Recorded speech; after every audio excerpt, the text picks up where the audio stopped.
We have with us here a person, a very dear friend of mine. I actually worked with him for quite a few years and competed with him before that time, and always was respectful of what he brings to the table. We were having conversations with him. I was talking this morning that one thing I know about Stephen is that he is what I call a dragon slayer. He is not afraid to go out there and take on issues that need to be taken on and to bring them down and structure them. And he's done it over and over in his career. He's dealt with so many of the top marketers across the planet. So he has a wide range of experience across categories, which is really remarkable. Everything from B2B to B2C and retail, all sorts of items along that line. So we are very happy and pleased to welcome him today to talk about something that has been a bit of a holy grail in our industry.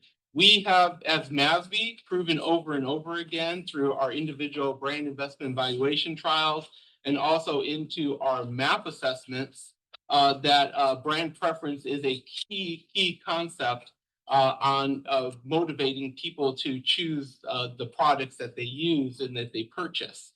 But one of the things that has always been a little opaque is what builds brand preference. How does that actually work? And so recently, Stephen has been making some inroads into that, some significant inroads into that. And that's why we were so excited when he offered to present to us, not only for a presentation portion, but for active discussion, his systems theory of consumer preference. So with that, please welcome Stephen Jagger. Thank you. What Frank didn't mention is that I'm dyslexic, so I'm going to try and read my own charts, and I hope that goes well. I'm dyslexic in 5 languages. It doesn't matter which one I speak, I still am dyslexic. So we took it away. I had to make a decision very early in my career. Did I go into banking and earn a lot of money working in the back room, or did I do something different? I chose market research and advertising because I was interested in people. So that's where I come from. My background is, degrees in marketing, but also degrees in mathematics. And what do you do when you combine those 2 disciplines together? So 10 years ago, MASB presented, was 10 years ago, right? 10 years ago, MASB presented the link between preference, market share, and brand valuation. MSW, my company, small little boutique, tracked for 2 years, every month, 12 categories. I don't know how many brands, about 120 brands across 12 categories. And very simple measurement. We measure preference, we didn't measure anything else. We got a pretty decent correlation. But if you've got preference, you can then look at the impact of preference. Higher preference gives you higher market share. Higher preference allows you to charge a price premium, and everything gets back to cash flow and value. Excited? Correct. So my company is actually based on measuring preference. That's what we do as a company. We measure it in 3 different ways. We look at a category, we do landscape studies, we understand what drives brand choice in a category by measuring the preference and things that influence it. And then we look at marketing activities, and marketing activities can be new advertising, new packaging, new brand launches, etc., sponsorship. And how does preference change pre and post that marketing activity? Obviously, that measurement is overstated because you've heightened it in people's minds, but we know how to tone it down. And then we do tracking studies, which is essentially what this study was. So we can tracking studies, we can look at all the influences that actually affect marketing. And what we see between preference and sales is that, preference explains most sales, doesn't explain completely. There is a marketing gap. And that marketing gap is mainly explained by 2 key factors. Pricing, so either you're too expensive overall, or some other brand is offering promotional activity, and then it gets down to distribution. It's not so much whether you're in the store, it's whether people can actually find you in the store. So you can be in a totally wrong part of the store for where they're actually searching. So it gets down to availability. It's physical availability of the brand or physical availability of a particular product, whatever people are looking for. So the R that you have here is just raw preference. You actually modify that by availability and by pricing, you get a substantially stronger relationship. You should be able to move forward. Now, all of this is based on preference. And for 100 years, okay, 99 years to be precise, but 100 sounds so much better. For 99 years, we've been talking about preference. Law of Comparative Judgment, 1927. If you haven't read it, it's actually an interesting book. Go back and read it. First, measurement of preference. Can preference be measured? Yes, it can. Can we predict preference? Was the next section. And there were a variety of models that would come up, conjoint, choice models, etc., behavioral models. But from my perspective, they're all wrong. And they're all wrong because choice of any brand is emotional. It's irrational. It's not something where you do a rational evaluation. So any type of random utility model, any type of conjoint analysis is an estimation. We've used preference to predict value. We've measured preference as a result of being exposed to marketing activities and marketing things, but no one, from what I was able to find in the literature search, has really talked about how is preference created. So what I'm presenting to you today is really a work in progress. It's something I started work on over the Christmas break, and what I'm going to show you today is a way forward. Now, I'm calling it behavioral foundation. Now, we all have memories of brands. If I think about Volvo, I know that Volvo is a car company. I know it's a Swedish car company. I know it's a Swedish car company that's owned by Geely, one of the 3 largest car companies in China. None of that affects my behavior. Knowing that Volvo has emphasized throughout its entire existence safety, not just safety of the occupants of the vehicle, but also safety of other road users, that does influence my decision to buy or use a Volvo. So it's what I'm arguing for is that everything gets down to those elements that affect behavior. Because marketing, all of marketing, is about affecting behavior. And that's what we try and do as marketeers. We try and get people to choose our brand, to talk about our brand, to pay more for our brand. That's our goal. So, how is preference created?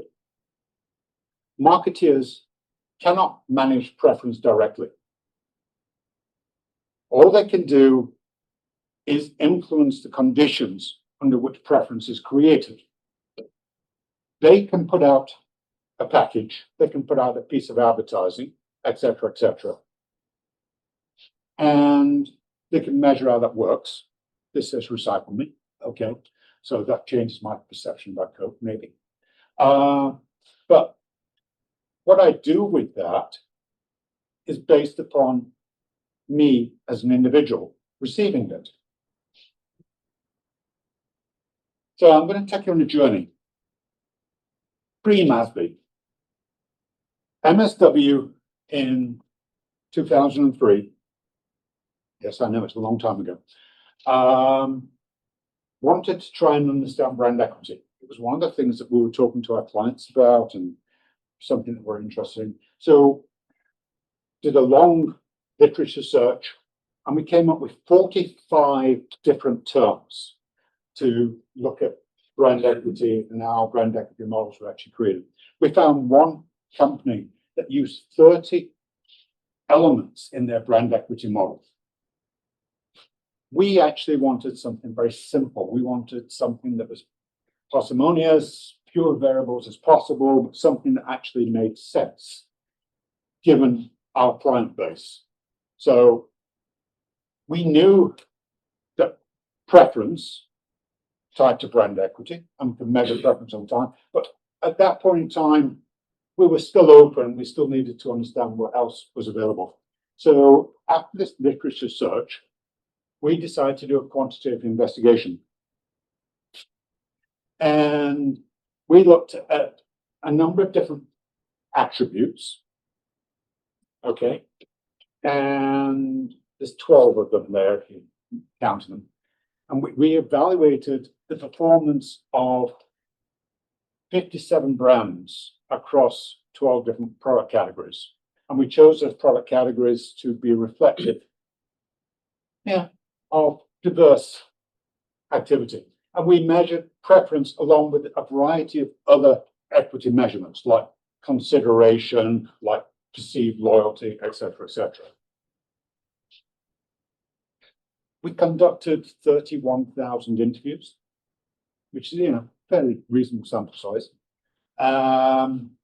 And because I'm a geek and I know a little bit about people, we measured these things using reaction times, not just an agreement scale, but we actually measured reaction times. Every single person that you've ever met has got their own unique response time. If you are in a relationship with somebody, you talk to somebody frequently, you gain an understanding of what that person's reaction time is for any type of question.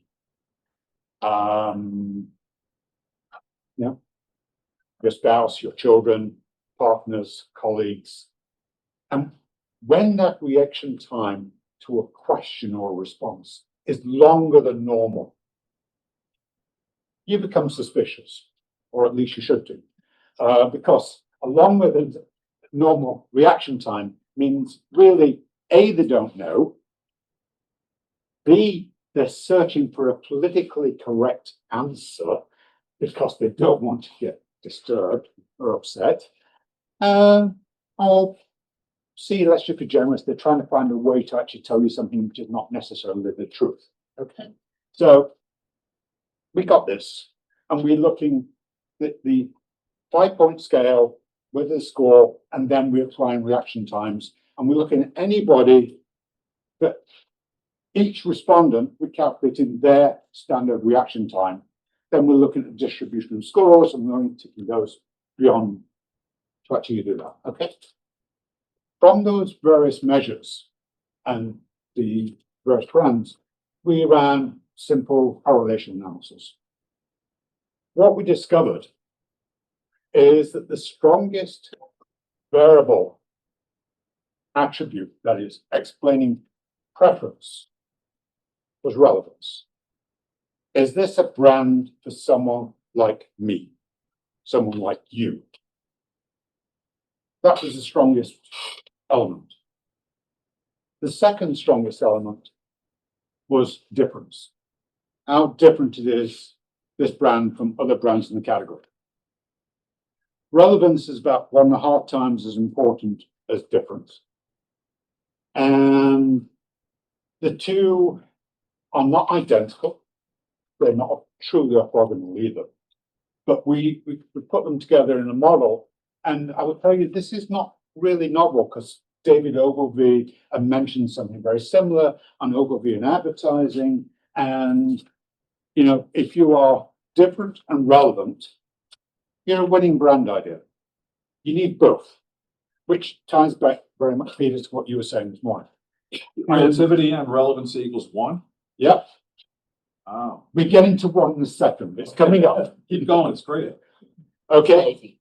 So if you are different but not relevant, you're a novelty. The type of things you buy, Christmas parties, whatever. And the people who are relevant but not different, they're commodities. Okay, etc., etc. And who cares about the other thing? So there's that. But then we needed to go further, and what we looked at was there's a third dimension here.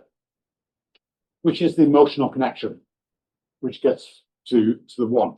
The emotional connection is what actually turns a winning brand idea into a strong brand. You need that emotional connection. That emotional connection is generated by repeated positive experiences with that brand, with that product, with products in that brand. And it's the products that actually make it. So that emotional engagement is less important than difference. Okay, so it's a cascade. You get one, you get two, then you get three. We put these together in a weighted fashion based on the correlation coefficients and based on the relationships. But then we need to take this absolute measure and turn it into a share. We talk about share of preference. Share of preference is 100%.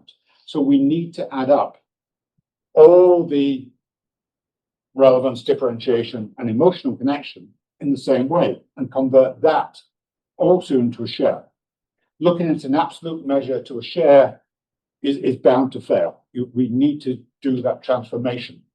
We do the transformation, and we actually got something that we didn't believe. It was too good. Okay, I will tell you, I expected something like 68. We got 86 instead, so I just didn't believe it, and we sat on this for an awful long time. And we actually did more work, believe it or not, just to actually check that this was right, because you don't expect things to be that accurate. We went back and decided, rather than using the data based on reaction time, which used raw data, it wasn't as accurate, but it still was predictive. Okay, so having the correction from reaction time gave us a better fitting model. So we did it both ways. But we've taken this, and the three questions that we're actually asking now, relevance, difference, and emotional connection, we incorporated in every single study. So we've been running that since 2005, everywhere around the world, B2C, B2B, and it works. Okay, that's where we're at. And what I was thinking about over this Christmas break is, I look at marketing theory. You can really divide marketing theory into two parts. All those things which are about activities, so building a brand, product development, pricing, distribution, communication, blah, blah. You got all that lot. And then you got marketing outcomes, awareness, loyalty, market share, enterprise value, and preference. And there was a gap in between. And there's very little in that gap. So marketing activities create a consumer experience.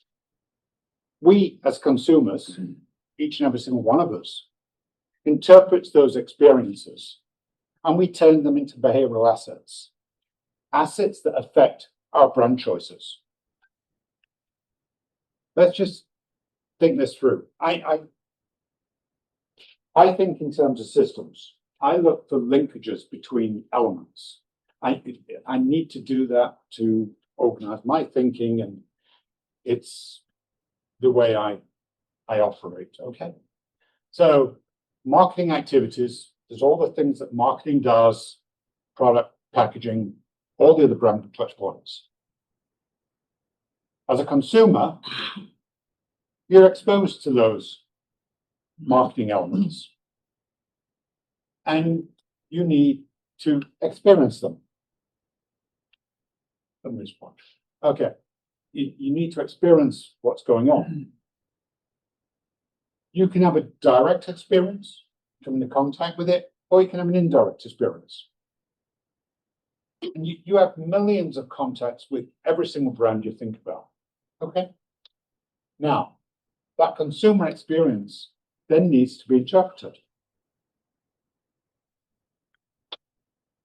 Every single person in this room has an idea about this brand, okay? Everyone is familiar with Coca-Cola. It's not a new brand to anyone. But my interpretation of Coca-Cola, I can guarantee is going to be different from everybody else's interpretation of Coca-Cola. I remember my first taste of Coca-Cola. I was in my teens and I was going to a bowling ring with a group of people from school. First date type of thing, group of people. And it was the first time I ever had Coca-Cola in my life. Okay, that's my memory. Still hate Coke. But your interpretation and your memories are going to be different. So every time we come into contact with a brand, we have to interpret it. We have to interpret what it means. And that interpretation gets to a level of behavioral assets. Am I going to change my behavior because of this content? I'm going to change what I believe and maybe what I buy because of this series of behavioral assets. Now, I'm calling them behavioral assets because it affects behavior, and B, it's an asset class. Every asset class has a number of things in common. You invest in them to build them. They decline over time. They can be replaced. They can be reinforced, etc., etc. So there's 6 different things that can actually happen to an asset, and we're going to build that asset class. And as I mentioned earlier, it's not the same as memory. It's only when you actually got this formulation of the idea of the brand that you can actually evaluate it. So you need to get this perception and understanding of the brand. Then you can go through relevance and differentiation, come up with a winning brand idea. Consistent positive experiences with the brand would reinforce it. Experiences where the brand has not actually met your expectations, it would actually decline. You build an emotional connection. If you've got relevance, differentiation, emotional connection, you have a strong brand. You actually do that and you move forward. And RDE gives you preference. Enduring tendency to choose the brand over competition under equal conditions. So if you're in the category, you're looking for something, you will choose your preferred brand most of the time. Only when something interrupts you, and that something could be availability or pricing or an interjection from someone you know and love, you might choose something different. Okay? But it emerges as the outcome. Preference is directly linked to outcomes, and it's the best predictor of sales and share. So there we are. Adaptive system, consumer preference, it's built such as that. It's all there in the book. If you're being critical, which I try to be of myself,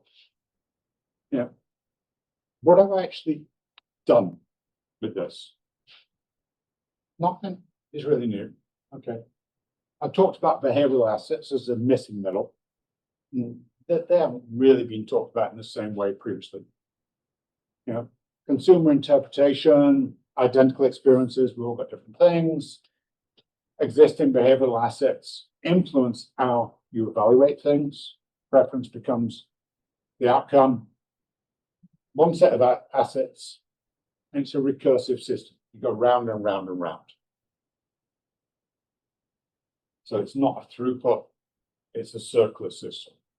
Marketing creates experiences, consumers create meaning, meaning creates behavioral assets.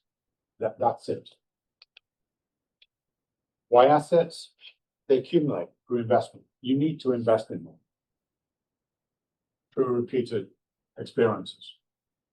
They persist and depreciate. So an asset exists after the promotion, it exists after the advertising campaign, it's repeated through positive experiences. It gets weakened through neglect inconsistency. Inconsistency is the reason it declines most, okay? It's a negative experience. It influences future choice and it creates economic value. Now, Frank and I spent an awful lot of time judging advertising and seeing whether advertising influence a movement in preference. I used to work with a couple of ad agencies prior to that.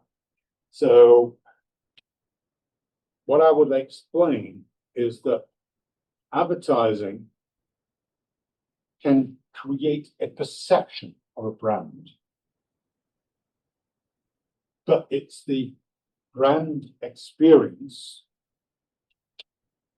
the physical manifestation of the brand or the service that actually cements and creates the behavioral asset.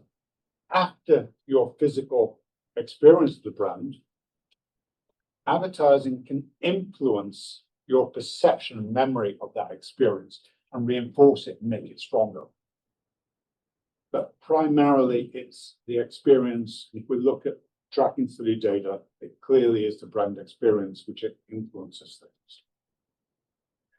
So I ended up with this idea of adaptive learning system.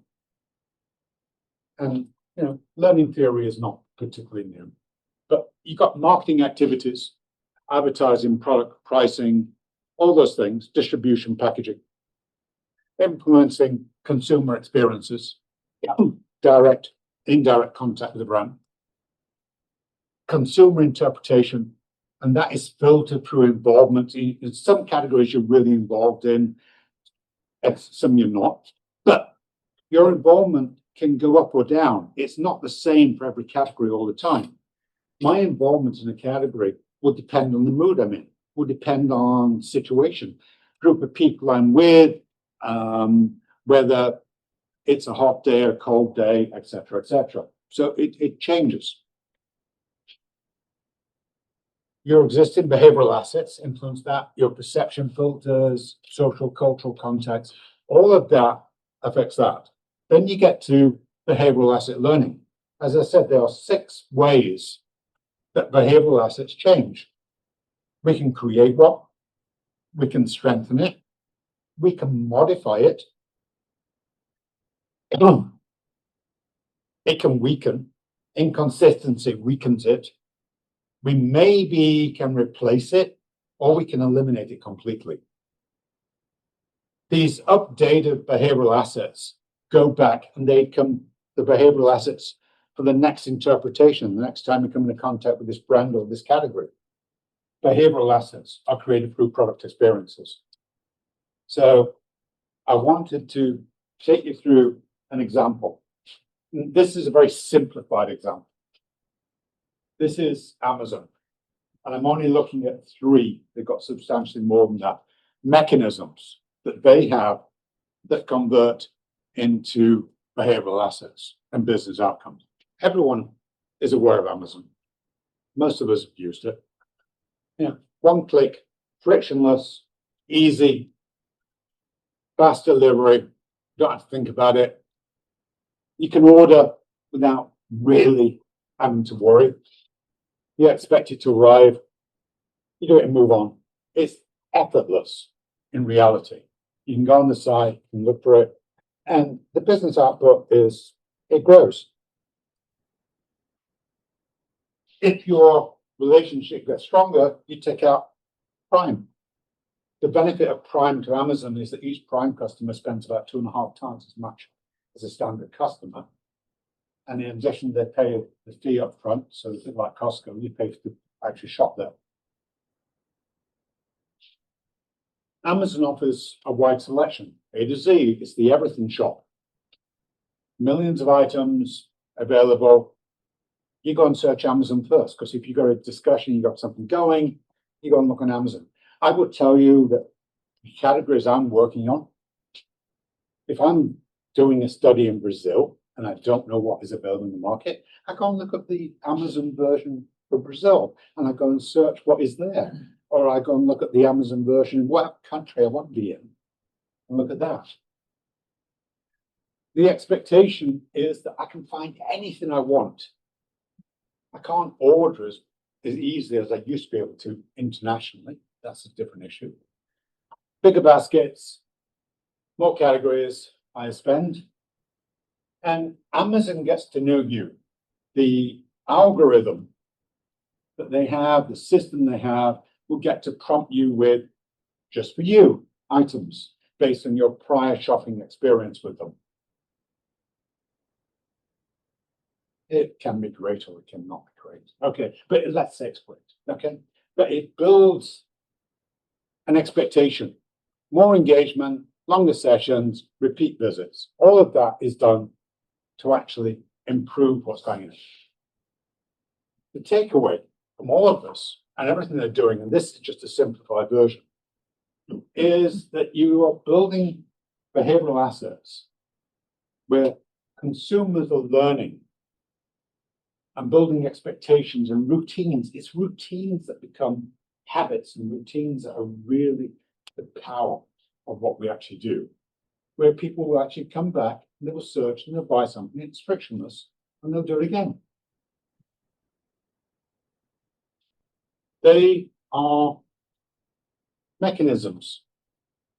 These are all designed ideas. I can show you the same thing for Coca-Cola. I can show you the same thing for Starbucks.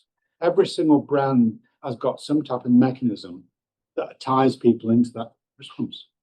Responses are learned by consumers. Assets are earned through repetition. Repetition is what we're important here, consultancy. And the end of the day, it results in more sales. So there was a team in MASB looking at creativity, and lots of discussion about creativity has really been tied up with distinctive brand assets. So what is the difference between a distinctive brand asset and a behavioral asset? So let's use Amazon as the example. The Amazon smile, the A to Z, or Z smile, it's smile logo, it's everywhere, it's instantly recognized, and you understand that Amazon covers everything. Expectation, ease, convenience is the learned asset. Prime is there, it's a shortcut. Expectation, speed, benefit, yeah, A to Z selection, expected choice, everyday low prices, fast, reliable, etc. One thing I forgot to talk about on the previous page was the idea is that it's a safe transaction. Everything you do on Amazon, you know, is safe and secure, your credit card details, all the rest of it. I don't think Amazon's ever really had a data breach where they've lost credit card details, ever, anywhere in the world, which is for an online retailer, that's pretty damn good. So we've learned as consumers, Amazon makes my life easier. It's ease, it's convenience, and the amount of money that my household spends on Amazon every year, they should be giving me a prize. The expected speed of delivery, you know. If I order something today, I'm going to get it tomorrow or later today. That is really it. You know, it's a perfect choice, great value, it's reliable. I came here today because A, it's a work in progress, and I wanted to understand whether you saw value in continuing this work. And B, I have an ask for MASB. Okay. I've done my own empirical work inside MSW, looking at the data which is available to me. So changes in interpretation should lead to changes in behavioral assets. Behavioral assets mediate between brand relationships, and we look at 8 different relationships, consumer experience, and RDE. RDE, we know already correlates very strongly to preference. Let's not use the word predicts, okay? It correlates very strongly to preference. But the relationship and the mediation between RDE and preference is behavioral asset that comes in between. Repeated consistent experience strengthens behavioral assets. Inconsistent negative experiences, etc., places them. So yesterday, one of the questions that came up in the audience, I didn't answer it because it wasn't addressed to me, was what happens when a brand actually promotes in its advertising a promise which is greater than what the product actually delivers. My immediate thought process was, well, if it does that, it's the quickest way to kill the brand, because you get a lot of trial and then you get a lot of dissatisfied users who will post a lot of negative comments, and negative comments will influence people. If you do the reverse and you actually put out a piece of promotion which is less than what the brand delivers, you don't get a brand that takes off because people are delighted and experience it. It remains a hidden gem for the few people who have experienced it. So, it should reflect the best experience of the brand, nothing more than that. Repeated, consistent experiences across whatever way you're experiencing the brand deliver strengthening brand assets over time. I've already talked to you about the 6 ways brand assets change. So my ask and the opportunity for MASB is to think about this as a model and a way to actually get from marketing activity to preference, and to help me validate this. It's an idea. Is this adaptive system theory? Because it's a recursive system. Is it something that is interesting to you? Is it something that you want to test? We can test it longitudinally. Do we evaluate some changes? But more importantly, can we get to a standard measurement system that everyone will accept? I mean, I honestly believe there's value in this, but then again, I would do because I'm the guy proposing it. But does anybody else, does MASB as an organization, don't want to do that? Okay. I don't know how to get that. I think there's a lot of value in that. It's completely fascinating. It also said a lot of things that resonate a lot. I mean, what I would be dying to do here is to take this and link it to financial value creation. Yeah. I have a longer paper just coming in about 3 months.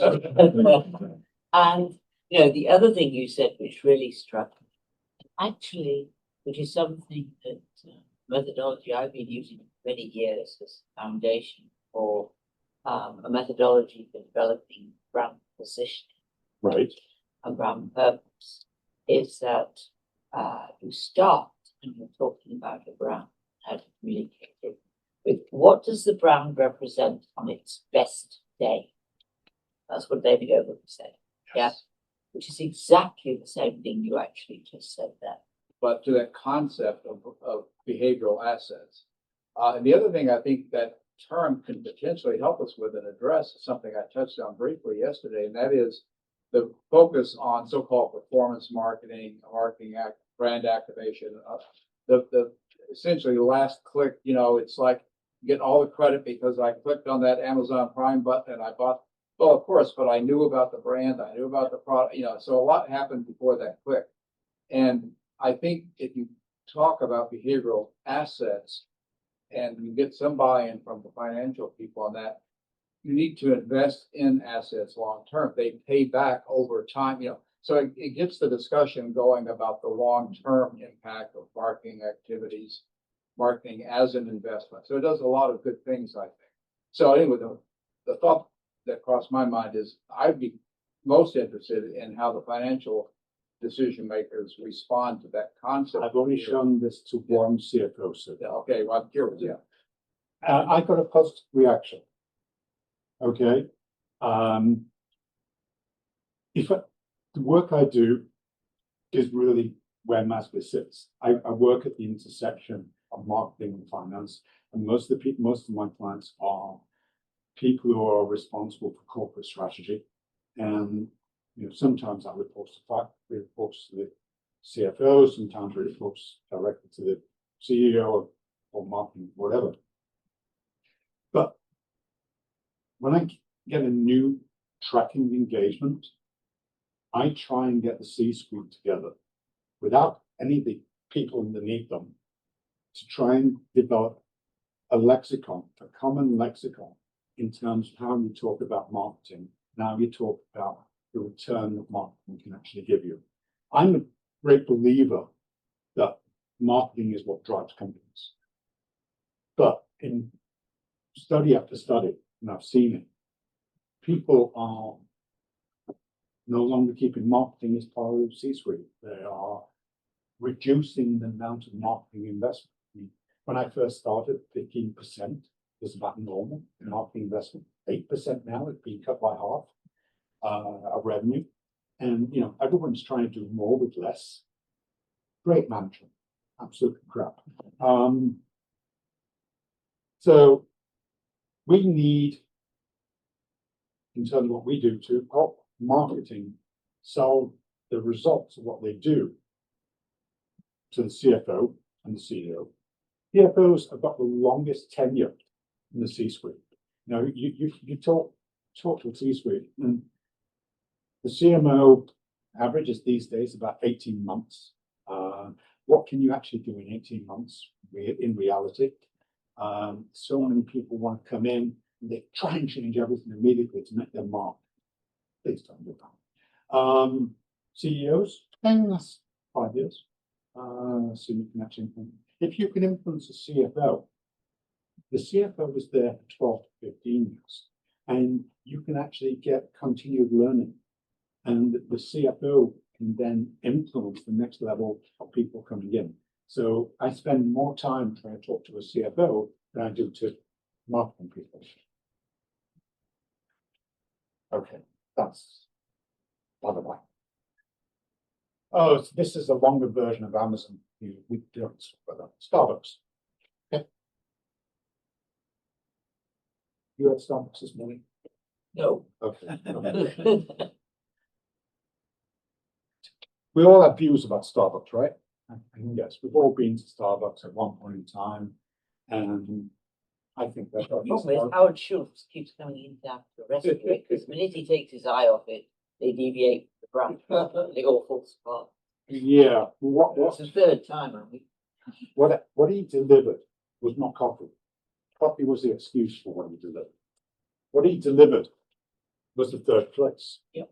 Yeah. I mean, it's very clear. You need a place where you can go, but I haven't been in a Starbucks for over a year. I love coffee. I drink an awful lot of coffee. But number one, I found that Starbucks coffee was burnt because they're roasting it too fast because of throughput, and they don't care. And the reason I used to go to Starbucks was because I could order an espresso and sparkling water. I could sit there and do some work, or read something. That opportunity has been removed, and it takes way too long to get an espresso. It should be there. But all these people having frappuccinos and other drinks that take forever to make. I understand the profitability of making those things, but it's changed what Starbucks was. Okay, so that's my personal rant. Forget me. Look at consumers. Okay, standard rewards. Forget it. Can order online. Number of people who order online because they don't want to stand in line. Yeah, That's what they have to get away from. That's what's killed the brand. it totally. Because if you're home, work, and Starbucks is a place for human connections. Mm-hmm. And if you remove the human connections, which drive-throughs and ordering online did, you kill the brand, and that's what happened. That's why he's had to come back again to rescue it. It's in rescue mode. Yeah, It is. I published something quite recently that where I saw Starbucks as it. I refer to it as a third act. It's probably more like a feedback, you know, that they're trying to come back. But the business impact, they monetize absolutely everything as much as possible, which is great. But you killed the heart of the brand. Okay. Distinctive brand assets, everything that you would think of, the logo, green and white color palette, store design atmosphere, reward points. They've even branded Frappuccino. It's a unique, honorable name, created it, and then they have seasonal cups. I should, as a consumer, expect quality and consistency of product delivery. I should expect a moment for me. It's supposed to be a personal reward. You go into and order a cup of coffee, it's a special reward, and that third place, the welcoming third place. I used to enjoy going and sitting at a community table in Starbucks and just doing that. And you don't get that anymore. The recognition and rewards, yes, you buy that into that, expectations feel good. You know, it becomes part of a routine. What Starbucks have lost, Starbucks have elevated their price point such that the routine has been broken for many consumers. There used to be a routine, people would stop, and they would buy Starbucks on their way to work, or work from home, or lunchtime, whatever. And that routine activity, people eventually got to a point where the last straw broke the camel's back. Okay. Doesn't need to be a service, doesn't need to be an online product. It can also be a brand, you know, a physical product. This one.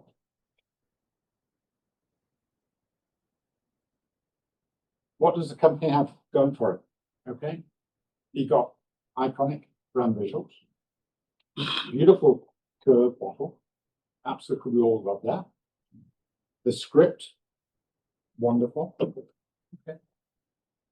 So I agree with what you suggested, that in every blind taste test I've ever seen, people prefer Pepsi.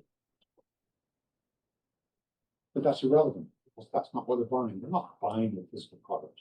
They're buying what the brand represents. They're buying that refreshment. They're buying that idea of community. Okay? And it's, you walk into any restaurant, whatever, you know you can get a Coca-Cola. You know what you're going to get. It's not going to surprise you. It's going to be there.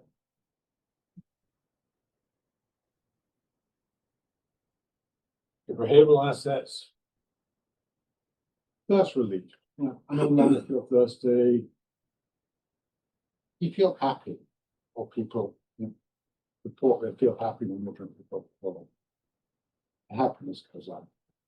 You get togetherness, special moments, familiar choice. It's always there.